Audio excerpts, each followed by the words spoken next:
So thank you, Eric, and everyone for staying up to this time. My name is Michael Aboneka.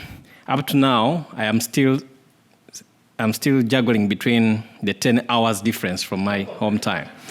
So my country is 10 hours difference time from here. And it also took me 37 hours to fly here. But I had to be here for this cause. So thank you for everyone for, yeah. Yes. So like Eric said, he didn't lie. I think we've known each other now for 7 months. But as young people, sometimes the causes bring you together. And today I'm very happy that I'm in this place and that we've always been in touch with most of you. So I have a small story before I go into this. Eric, you want to give me another minute? I'm going to switch your mic. Okay, thank you. Thank you for the peeping ceremony. Yeah, so I run a law firm in Kampala. Kampala is the capital city of Uganda. I don't know how many of you have been to Africa, but Kampala or Uganda was named a part of Africa, which I still believe it is. And so I am a human rights attorney there for 10 years now. And actually, I qualified to be a judge, hopefully. And in our country, you can be appointed as a judge if you practice law for 10 years. And also, what we do with Walezi wa Katiba is a Swahili word to mean guardians of the Constitution. So the work we do, the cases we filed, all there. Now, a little bit about Uganda, as you can see. I don't know how many of you know where Uganda is, but the 21 hours are really for the direct flight. So if I had a private jet, maybe it would take me 21 hours, but definitely, yeah. So maybe next time. I want to go to this link because of time, but that's where I came from, and it's a beautiful country. And I want to say before I go to the next slide that unfortunately, circumcision is one of the tourism attractions in my country. And the government has last year spent over 120,000 USD, 120,000 USD in promoting tourism. So I want to speak to the world and tell them and people in this room, please don't come to tour circumcision because it is bad. And it's a bad thing that the government, it's a big event. They sit there and I think the president was supposed to come and be the chief opener and the chief observer. And that is sad to me. Now, this is now a good reason for you to come to Uganda. So instead of coming because of circumcision, come and watch this. Because this is Uganda. We have all the big five. We rich in natural resources and the rest. So we have all this. So please don't come because of circumcision, because it's bad, but come for something else. And I'm sure my country will be happy with such exhibition. And we have the sweetest pineapple in the world. I know I had a pineapple in the morning here. I was trying to figure out whether there was a pineapple. And so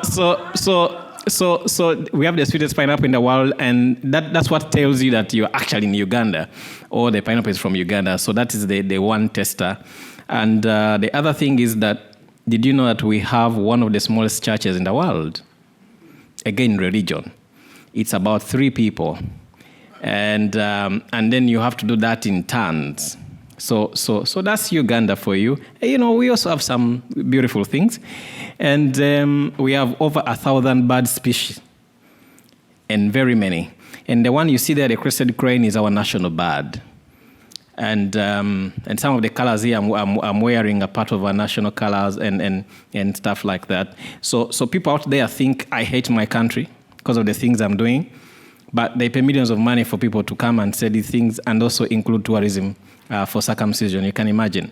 So the point I'm making is that we love our countries. We love our states, but do our states love us? Do the people love us? The things we do, we're not fighting against anyone. We are fighting impunity, and it doesn't matter what impunity is. This is a human rights issue. And if you look at the program, talk about the human rights and the issue about the bodily autonomy.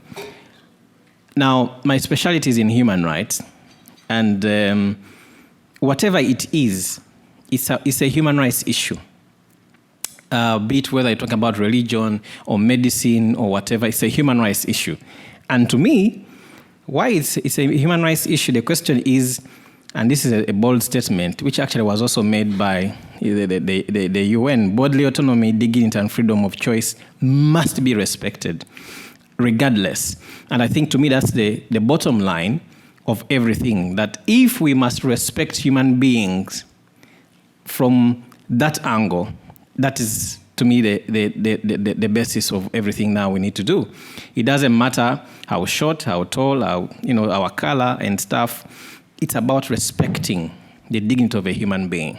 I've enjoyed my time in Portland. People are warm here, they are warmly. It doesn't matter how different I look like or where I come from, but the collectiveness, the universality of respect of humanity brings warmth. And I still feel I want to stay longer. But it's because of we are respecting humanity. And the issue of right to life, now when we are dealing with cutting and whatever name we want to make, we call it, it's about life. And all the speakers have ably talked about that. So it touches the right to life, the right to dignity. Now I have some good news, that I've had this conversation with my father. And the good news is that my father did not do the things that people are doing. So I am proud to say I'm intact because my father took the right decision. Yeah, and I know he's watching. And I know he's watching. And because of that, I have a 3-year-old son who is also intact. And I've told him, yeah. And I have had so many debates with doctors over the issue. And I'm using that as an advocacy. And I've told him that he's also going to do the same. I have had debates on BBC. I've had debates everywhere about this same issue, circumcision. And unfortunately, it looks like we are only 2 people, my law partner and myself in my country, that are actually against circumcision. So we are the only, Uganda is 45 million people. So the 2 out of 45 million, so you can imagine. Dignity is important. So I have had discussion with my father for a long period of time. And actually the question my father asked me was,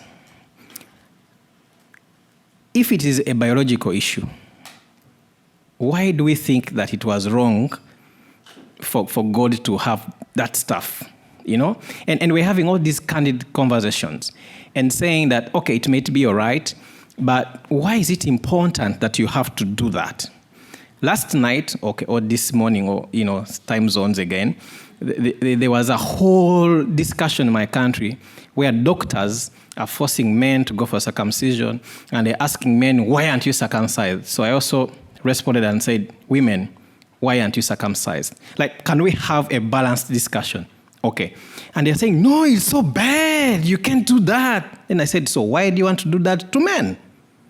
Now, these are the candid conversations we must have. If you think it is bad to the woman, therefore it is bad to the man. And therefore it's bad to the boys. And those conversations are still going on. But my country, especially Africa, religion is too deep. The culture is so deep. So you can't have this conversation. I was telling, I think, Tim and Peter and the rest that I'm probably the first person to sue a church in maybe Africa. And it was a big issue. It blew up.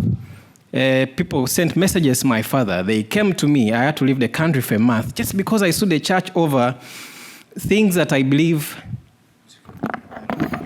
Okay. So talk a little further away. Okay. Things that I believe that are actually important because they violate the dignity. In this case, you must submit your HIV results to this place. you must, and then it's about marriage. And I think, like, we can have that conversation, the equality in marriage, because in some places, the case I was challenging, you cannot get married unless you submit your HIV results. And now you submit it to everyone, and and we know that to get married, as long as you consent and you're adults, that's it. But now the entire world turns against me and says, you're the devil, they even pray for you to die, but here I am, I'm still living. Because probably it's a good thing. Dignity is important. And we all agree that the cutting and the mutilation is a point to take away the dignity of any person. And the freedom from inhumane and degrading treatment is obvious. Because then I've had conversations. And we actually, I was telling Eric that we continue to have conversations in my country, Africa at large, on issues about circumcision. And they are very interesting conversations and testimonies by individuals. And people are saying, I wish I could reverse this. And thank God today I've learned that actually, through John, that it is possible. To reverse some of these wrongs in a non-surgical way. I think, if I'm correct. And for me, this is information. Now I am armed. Actually, this conference is arming me to go back and spread the good news that, by the way, it's still possible.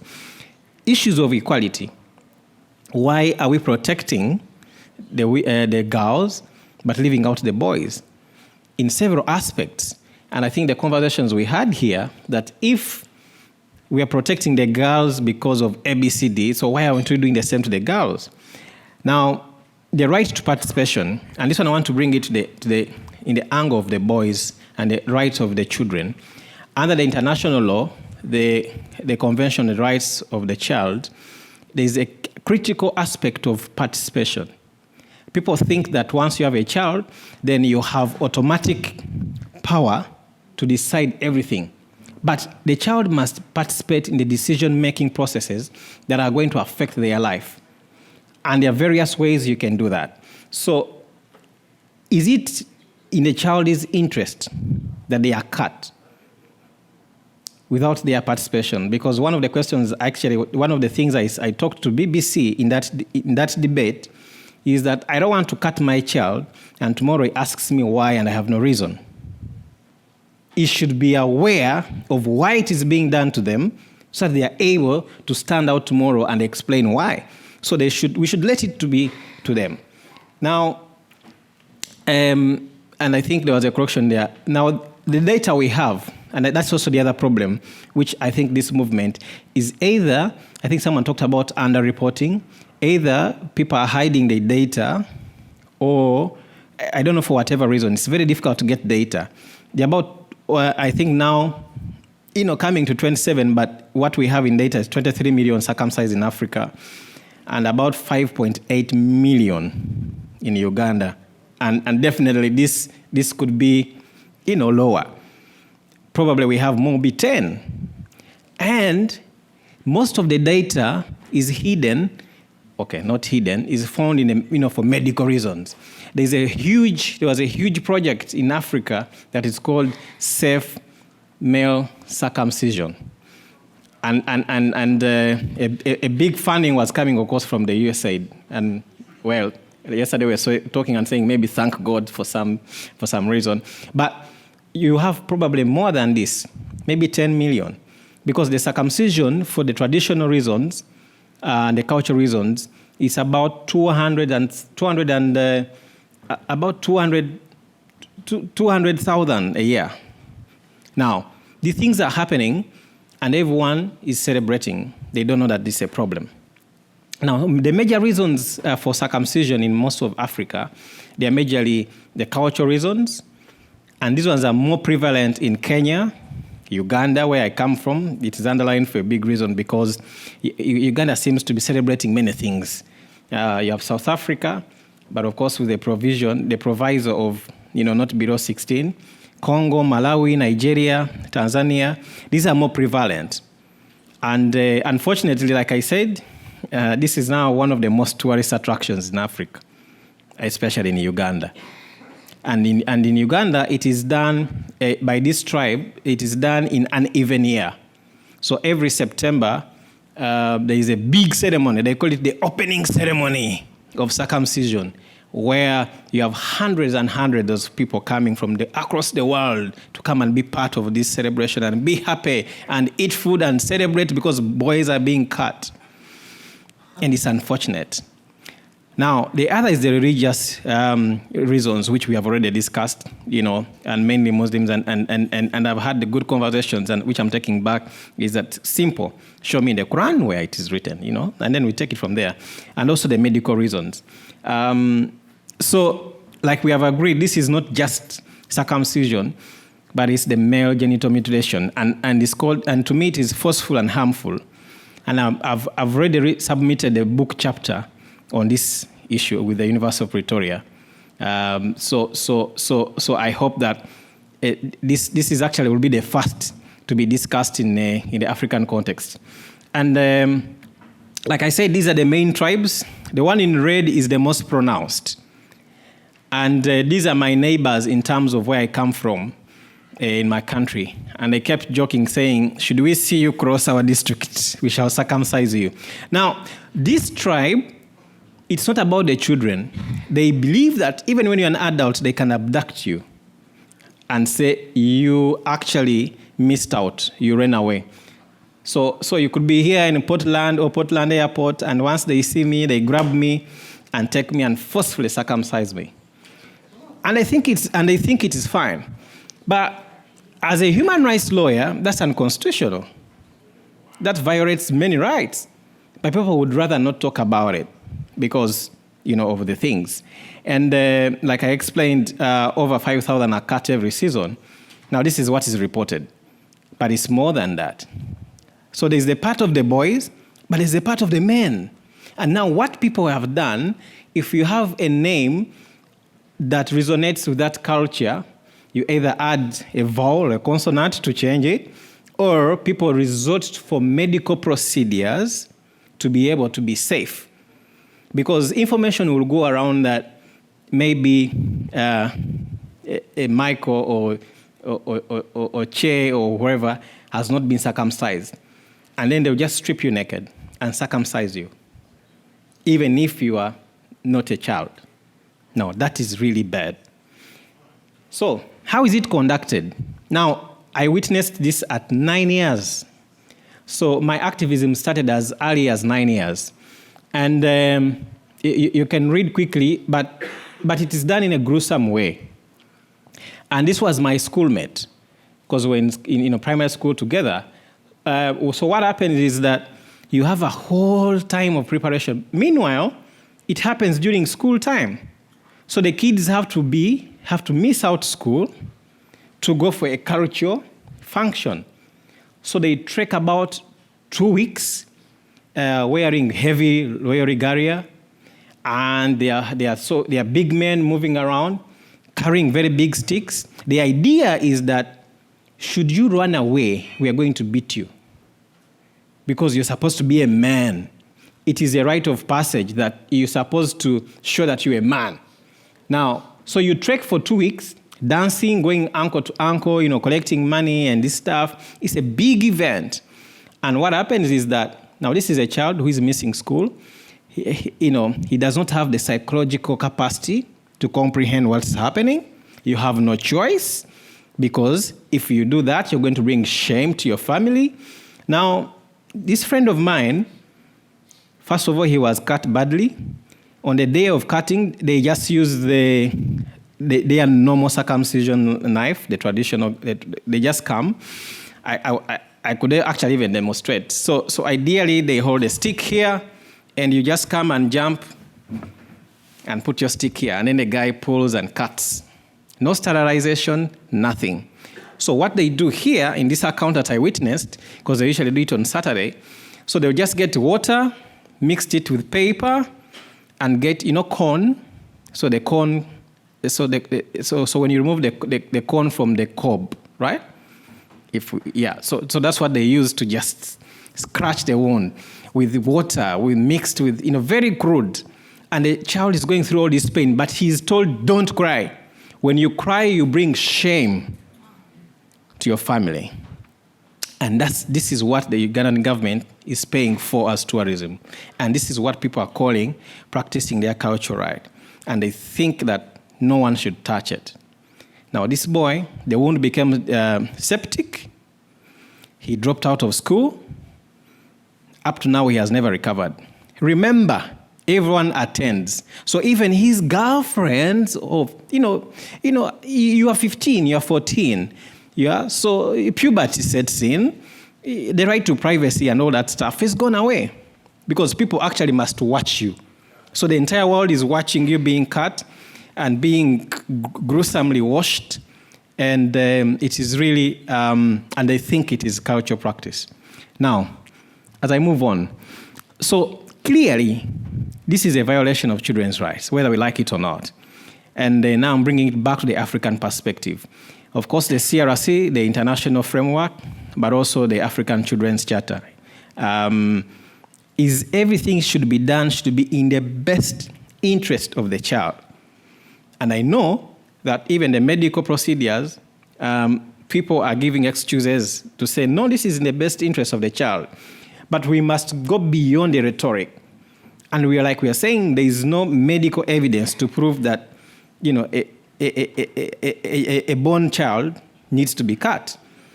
So to me, that is the best. Is it in the best interest of the child that you're doing that? The loss of dignity and right to privacy, Article 16, that's clear. I told you they do it in broad daylight in most of these cultural practices. And wherever they are doing it from. And then the right to education, it takes about more than 45 days to heal. And traditionally, the idea is that you go through the pain before, you go through the pain during, and also after. Then you're a man enough. They have taken away part of your manhood, but now they are calling you man enough. Weird. Now, it takes about 45 days to heal. Most boys did not come back to school, like my friend, because the wound went septic.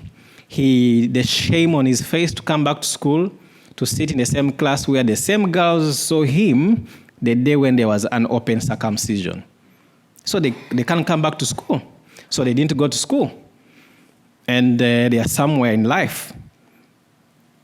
Now, the harm, the physical harm, and the painful experience, all this is bad, psychological trauma. Kids go through this. By the way, there is no counseling for these circumcisions. When you go for an HIV test, there's pre-counseling. There's counseling for everything. But there's no counseling for these practices. Even if it's a medical procedure, the counseling is given to parents and not even the child who is being circumcised. So a child lives with all this trauma because no one cares. Now, the complications from circumcision, and this is a USAID report, 2012. As you can see, excessive bleeding, infections, they had complications overall. It's just too much. And now this is 2012. And I know it's very difficult to get this data because maybe for many reasons. And now you can see also the trick here is to say these are from traditional circumcision and not the medical one which we are funding. You get the point? Yeah, let me repeat that. So sometimes we also have to treat this data in a way, but also these are facts. This is what the kids are going through. And in Mbale and Manafa, these are now the major towns where this circumcision happens. So there's already evidence that this thing is bad. And people continue to do it. And they continue to vow that they will ever do that. Now, I have 2 slides to go. So then what must governments do in Africa? We must enact laws to protect boys from this mutilation, like South Africa. I know it has put a proviso on the age 16. It's fair enough. But most of African countries do not even want to touch anything religious, anything cultural. Because number one, it is their political capital. They don't want to lose those votes. And also they don't want to touch anything that will bring what they call political instability for them. And then boys should be left to determine when to be circumcised or not. This should be a choice. It is not something that, it's a do or die. So what must we do? We have already talked about this, a public interest litigation, and sourcing funds for litigation is very expensive. And the reason why this is so is because no one wants to invest in this area. Because we said we know who benefits from this.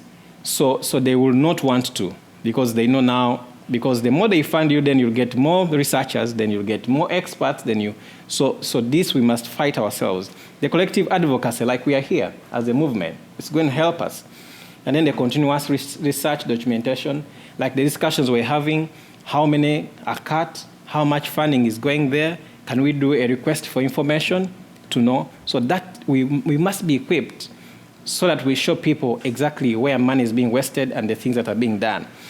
The continued engagements, such as this conference, and Eric, I hope that we shall have one next year. Yeah, and I'll be back if there's one. Yes, and also more partnerships in this advocacy work. And as the last slide, so why do we do this? Because I do a lot of public investigation, and I think we must do this to protect the boys and promote human rights, whether we like it or not.